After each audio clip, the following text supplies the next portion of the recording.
Ja, en goed dat u weer kijkt naar recepten van topchefs. Vandaag in ons midden, Dick Middelweert. Van harte welkom weer.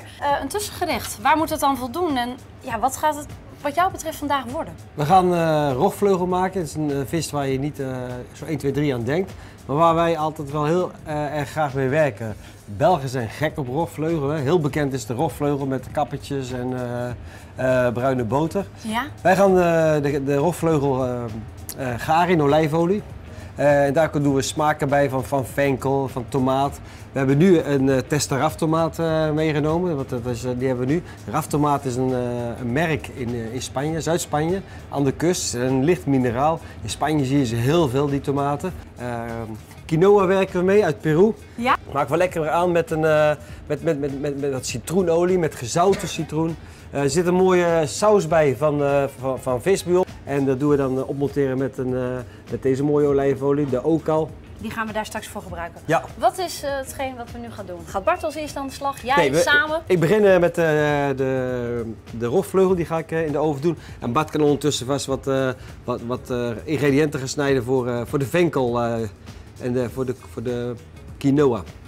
Dus, we gaan eerst naar de rog. Ja, ik smeer een klein beetje olijfolie in de piccado. Een beetje een olijfolie met wat... Een hele mooie, zachte boter. Ja, een beetje roomboterachtige. Dus perfect voor dit gerecht.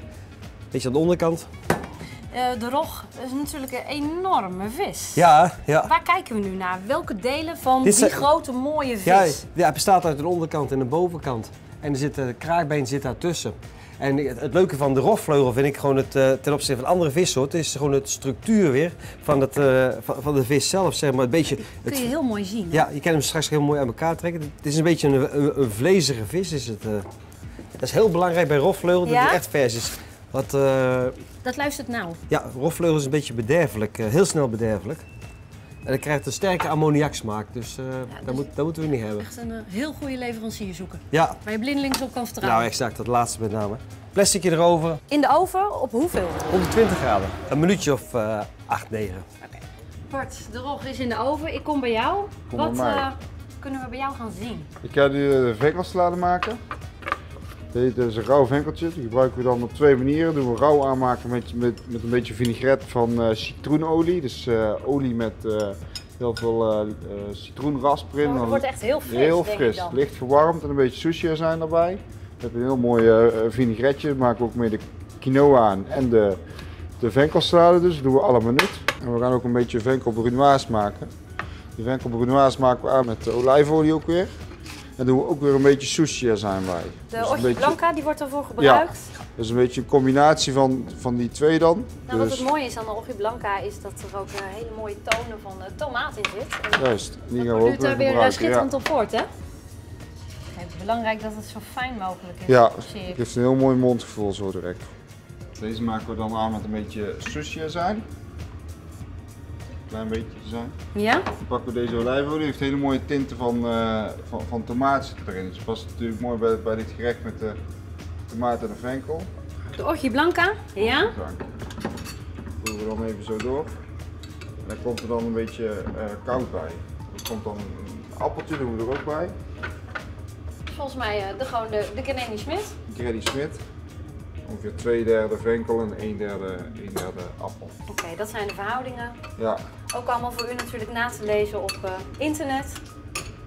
Wordt dit weggegooid? Nee, zeker niet. Dit gaan we afkoken met een bospuntje. En als het dan samen gaar is, dan draait het glad in de keukenmachine. Ja. En dan kunnen we het mooi zo bij het gerechtje erbij spuiten, eten, lekker weg.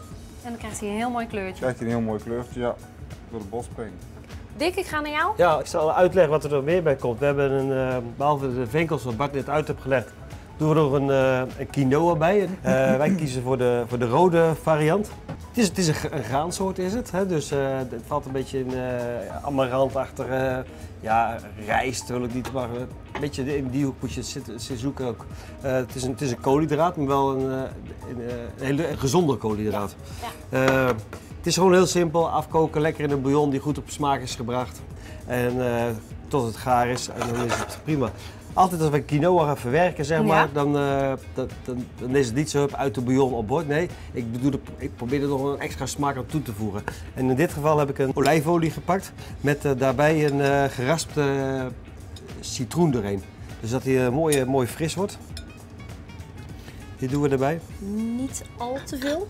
Nee, het is niet heel vettig. Daar doorheen snijden we wat gepekelde gezouten citroenen. Dus de bekende citroenen uit Marokko. Het schilletje eraf halen. Deze citroenen die zetten we weg voor een maand of 3, lekker met wat zout.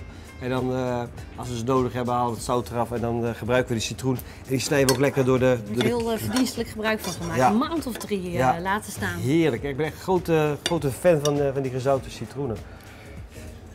De rog is gegaard in de oven. Mooi onder plastic gebleven. Heel zachtjes. Mooie lamellen gaan we hier straks vanaf halen. En we kunnen beginnen met de presentatie van het bord. Gaan we doen. Dit zijn de bordjes. Ja, Wat is het eerste wat we gaan doen? de venkelpuree. Die spuiten we op bord. Waar heb je voor gekozen? Qua vorm, lijnen? Ja, nou, en ook weer dit is eigenlijk meer de structuur, zeg maar. Ik vind als je zo'n puree zeg maar eet, Ja? samen met bijvoorbeeld met deze quinoa, dus die je weer een andere structuur in je mond geeft. Het is heel belangrijk dat je er ook goed over nadenkt hoe een gast zo'n gerecht gaat eten. Je kan de prachtigste bordjes maken, maar uiteindelijk gaat een gast ergens een lepel inzetten en die wil iets gaan eten. Ook de volgorde. Ja. En als jij zeg maar hier iets zuurs, daar iets vettigs doet en die gast die gaat iets van het zure zitten eten, ja, dan dat is niet goed. De gast moet proberen altijd alles samen te kunnen eten. We hebben venkeltjes, die hebben we gegrild. Ja. Dus weer die venkel die terugkomt. Ja, maar dan niet rauw, maar gegrild Ja, even. ja. Hier hebben we de tomaten, in dit geval de test eraf tomaten. We hebben die geplicheerd en eventjes licht gedroogd. Niet echt als een gedroogde tomaat, maar een klein beetje ingedroogd. Waardoor de smaak, de intentie van die tomaat nog sterker wordt. Je haalt hem echt naar boven, die smaak. Ja. De rogvleugel. Wat is een goede verhouding voor de gast om te krijgen in zo'n tussengerecht? Dat legt natuurlijk een beetje aan hoe groot het menu is. Hè? Het is Maar voor nu is dit de hoeveelheid waarvan je zegt... iets meer denk ik. Ja? Iets meer erbij en lig je er overheen. Ja. We hebben hier de venkelsalade met de Granny Met Smith. de ampel erbij. Ja. En de Ocho Blanca. Ja.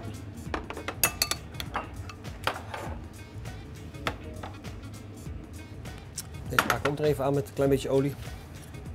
Om toch net even wat Ja. mooie glans te Ja. krijgen. Ook, maar ja, en smaak? vooral de smaak. Hè. Ja.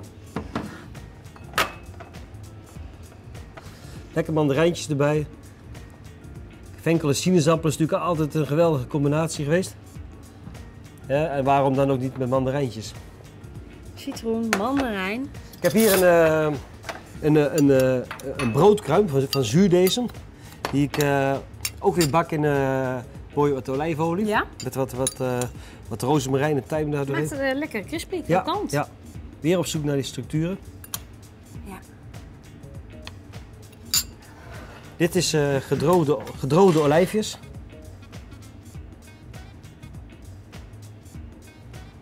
Je gebruikt echt alleen maar deze helft. Ja, grappig hè? Ja? Ja. Ja, het is ook niet nodig om altijd het hele bord te gebruiken. Hè?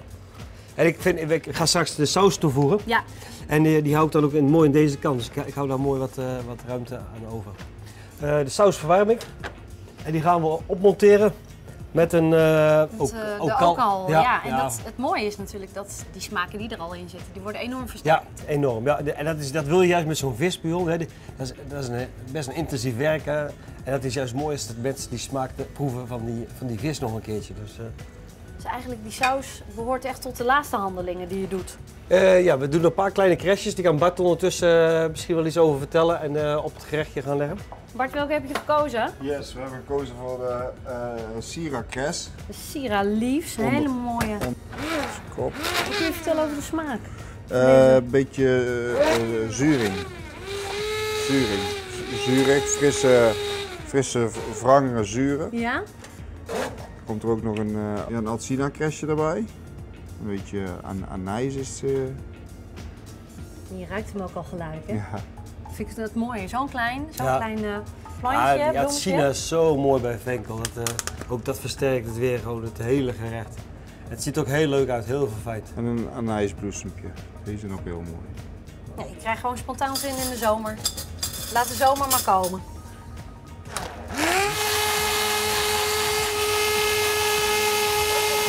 Ik heb hier de saus opgemonteerd met de Oka olijfolie. Waardoor die mooi schuimig wordt. Heel mooi romig. En Bart, wat voeg je daaraan toe? Dat is een stukje gedroogde venkel. Helemaal mooi ingedroogd. De venkel is echt op 3 verschillende manieren gebruikt. Heb ik dat juist? 4. 4 zelfs, ik mis er één. Ja, de puree, de gegrilde, de rauwe en de brunoise met appel gesneden. En aan tafel weer die finishing touch, weer bij die gast. Doe een klein beetje mandarijn over het hele gerecht heen.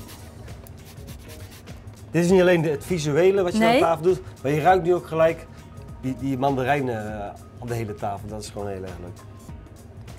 Ik zou zeggen, Het is klaar, hè? Het is weer klaar. Tussengerecht is klaar. Plaatje. Heel mooi. Gewoon een mini-kunstwerk, hè? Ja. Ook van jouw hand. Dick, ik hoop dat je tevreden bent. Wij vinden het geweldig wat je ons vandaag hebt laten zien. En ja, voor u natuurlijk in de keuken. Een regelrechte uitdaging om dit ook gaan te creëren. Graag tot ziens bij Recepten van Top Chefs.